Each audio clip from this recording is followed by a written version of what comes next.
j'espère que t'es prêt. Encore une critique de merde, c'est ça? Exactement.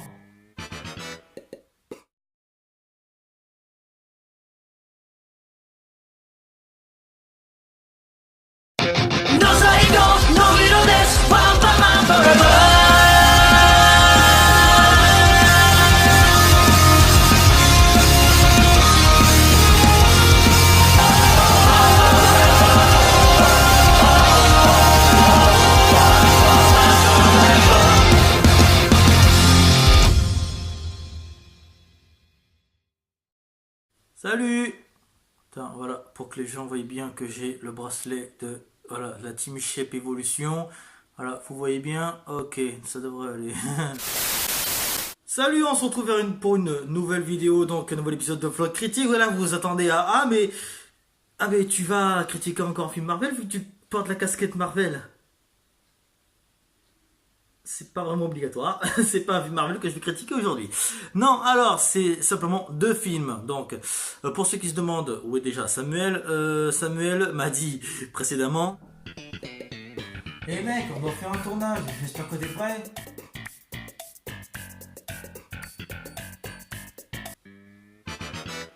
Ok. Voilà, au moins vous êtes au courant. Donc on attaque tout de suite, c'est un vlog critique avec deux films, je vais aller très vite, donc il faut bien suivre. On commence par How It Ends, j'avais envie de mettre carrément la musique épique de ce film sur mon vlog critique, mais je crois qu'il sinon il va se faire BDSM par YouTube, donc je préfère pas que ça arrive. Donc How It Ends, qu'est-ce que c'est? C'est un film Netflix, oui c'est la première fois que je m'attaque à un film Netflix, si on compte pas l'épisode Black Mirror qui lui n'est pas un film, mais bon bref, vous avez compris, c'est la première fois que je critique un film Netflix, donc How It Ends. Qu'est-ce que c'est comme film? C'est un film post-apo.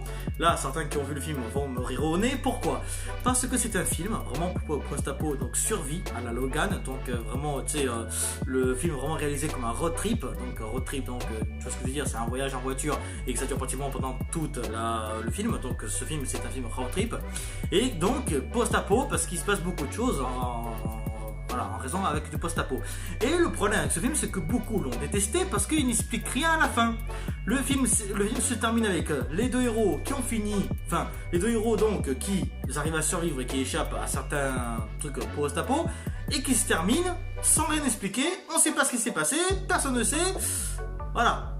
Et on a donc une théorie comme quoi ce serait une théorie du complot, mais moi je dis carrément du bullshit. Donc, ce qui se passe pendant le film, c'est simple.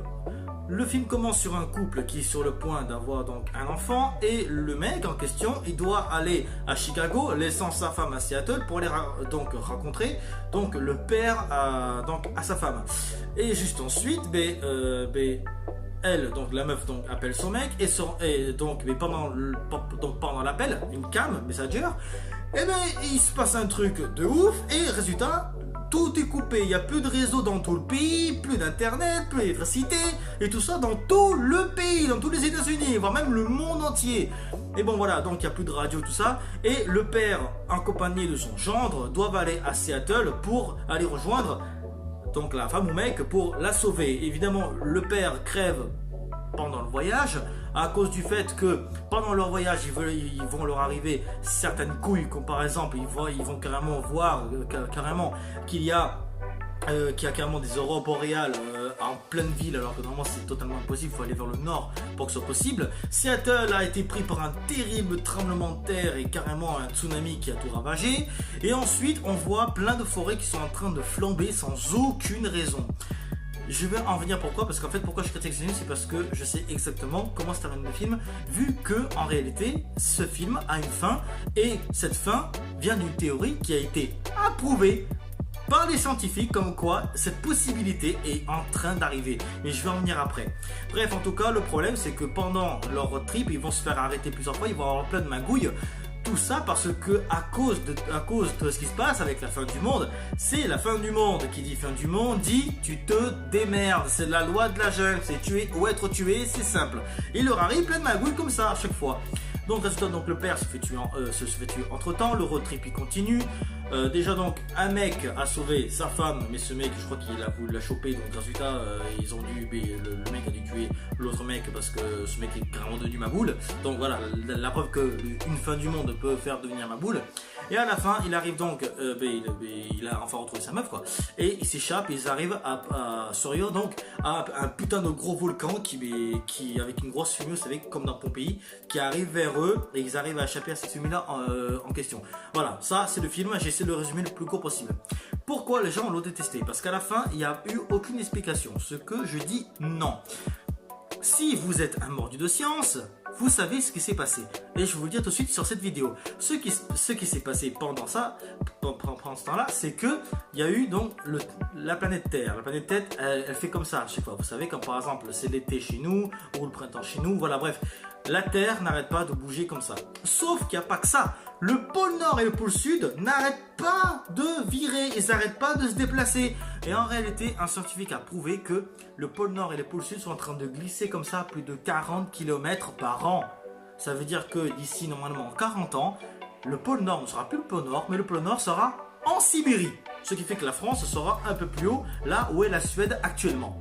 Autant dire qu'on va avoir froid et qu'on va avoir beaucoup de nuits très longues en hiver. Donc voilà, juste, voilà, c'est ça.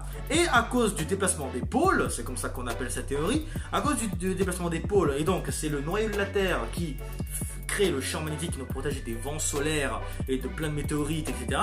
Et bien, sans ce champ magnétique, les vents solaires, sans ce champ magnétique, parce que c'est le noyau qui le produit, mais à cause des pôles qui font n'importe quoi, le noyau de la Terre, il sait plus où il en est, il te dégage le champ magnétique, résultat, qu'est-ce qui se passe? Tous les vents solaires, on se le prend en pleine gueule, les météorites, c'est pareil.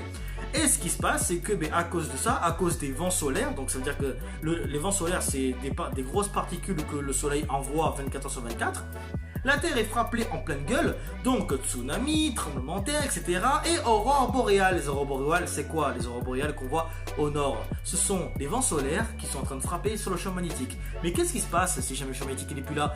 Eh bien, les vents solaires frappent la Terre et devine ce qui se passe? J'avais dit qu'il y avait des forêts qui flambaient sans raison. Les forêts flambent toutes! Tremblement de terre, tsunami, des feux qui viennent de nulle part, et ensuite, à un moment, ils sont accompagnés d'une garagiste un petit moment sur le film, et à un moment elle a voulu se baigner parce qu'il fait beaucoup trop chaud et l'eau était en train de bouillir, l'eau était chaude, donc résultat, sans le champ magnétique, en plus la température de la Terre augmenterait de façon considérable.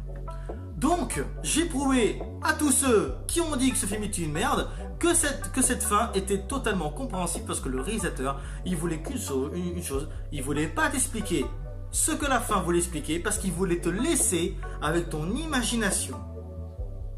C'est comme ça. Les films n'ont pas besoin de vous expliquer les fins.